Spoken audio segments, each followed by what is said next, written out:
आंटीच्या मुलाला वसतिगृहावर सोडायला आंटीसोबत गेलो.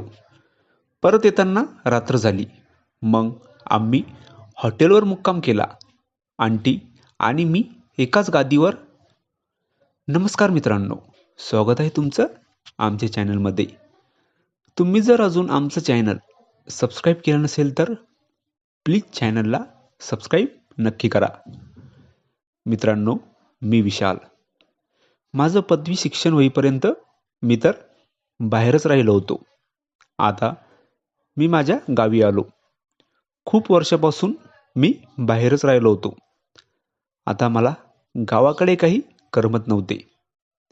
मी विचार करत होतो की परत बाहेर राहावं, एखादी नोकरी करावी. पण घरचे मला आता बाहेर जाऊ देत नव्हते, कारण मी एकुलता एक मुलगा होतो. मला घरचंच सांभाळायचं होतं.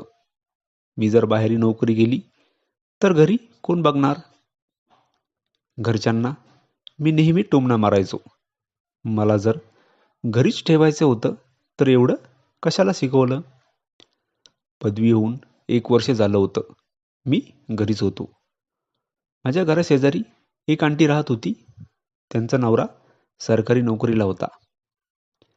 निलिमा आंटीचा नवरा खूप दूर नोकरीवर होता. त्यामुळे आंटी आणि तिचा मुलगा दोघेच राहत होते.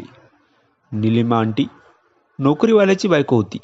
दिसायला किती सुंदर असेल तुम्ही विचार करू शकता. सकाळी जेव्हा मी झोपेतून जागा होत असे आणि बाहेर आल्यावर मला रोज पण निलिमा आंटी दिसायची. सकाळी सकाळी मी आंटीकडे बघायचो. आंटी पण माझ्याकडे बघून गोड स्माईल करायची. आमचं असं रोज पण चालायचं. असं करता करता मला निलिमा आंटी आवडायला लागली होती.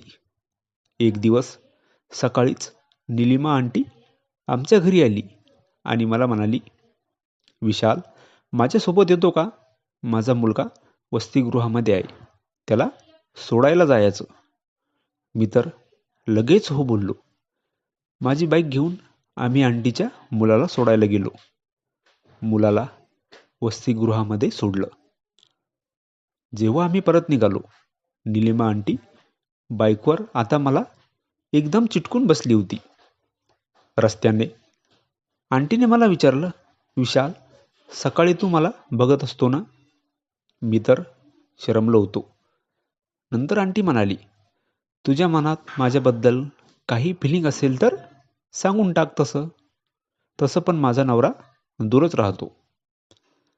आंटीला मी पण सांगून दिलं की आहे माझ्या मनात तुमच्याबद्दल फिलिंग. आंटी म्हणाली, आज आपण हॉटेलवर थांबू मुक्कामी. आंटीच्या मनात तर माझ्या फिलिंगपेक्षा जास्त काही होतं. आंटी म्हणाली, आपल्याला उशीर पण झाला, त्यामुळे थांबू आपण. आंटी आणि मी हॉटेलवर थांबलो. जास्त काही उशीर झाला नव्हता, पण आंटीला थांबायचंच होतं. नंतर आंटी आणि मी एकाच गादीवर. आमच्यामध्ये खूप काही झालं होतं. सकाळी जेव्हा आम्ही परत निघालो तेव्हा आंटीने माझ्या खांद्यावर डोकं ठेवलं होतं. माझ्या हातात आंटीचा हात होता. त्यानंतर निलिमा आंटी तर पूर्णपणे माझी दिवाणी झाली होती.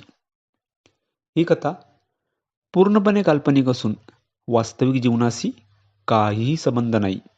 ही कथा फक्त मनोरंजनासाठी आहे.